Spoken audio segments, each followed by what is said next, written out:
Hello and welcome to Goose Egg Kitchen. Do you suck at cooking Chinese food or know someone who does? Have you ever wondered how Chinese restaurants get their meat to be so tender and flavorful? Then this is the recipe for you, because I've cracked the code and I'm going to show you how. And the best part is that these are all ingredients that you already have in your kitchen. You'll need some pork, olive oil, granulated chicken bouillon, cornstarch, garlic powder, baking soda, salt, Shaoxing wine, and dark soy sauce. Today I chose to use pork, but this marinade works just as well with chicken or beef. We're going to cut the meat thinly. The thinner it is, the faster the marinade is going to work. For some reason, my counter was more slippery than the bedroom floor at a Diddy party, so I just went ahead and put a wet paper towel under the cutting board.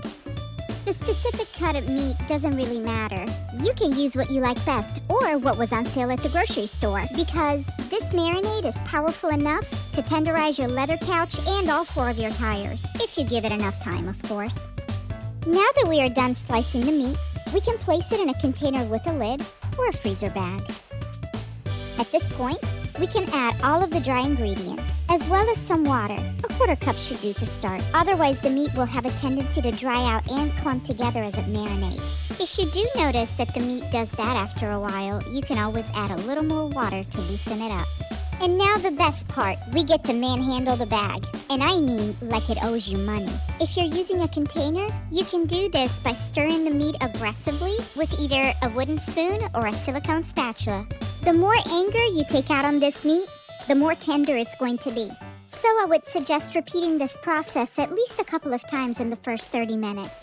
Then if you want, you can just put it in the refrigerator until you're ready to cook it.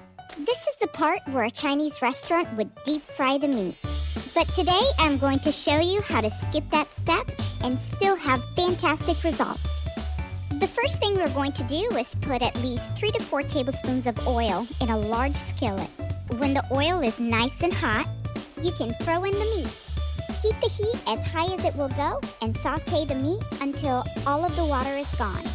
Don't worry if you see a lot of water. It can happen. It will evaporate without affecting the final result or how tender the meat is going to be. Once all the liquid has evaporated, it's time to start thinking about adding some additional flavors.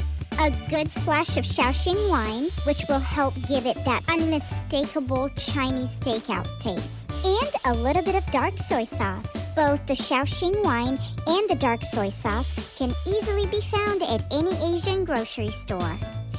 This is the stage where you would add additional ingredients to modify the recipe to fit your personal taste. I like to add a little bit of sugar as well as additional garlic powder. You can also add some vegetables, or even some chili oil or chili crisp, which is my absolute favorite. And just like that, you have a fantastic Chinese-inspired dinner that will rival any expensive takeout.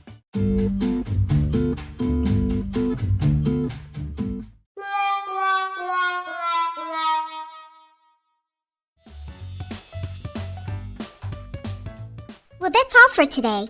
My name is Sylvia. Thanks for stopping by. If you would like to support the channel, you can comment, like, share, subscribe, or follow me on TikTok. If they lift the ban.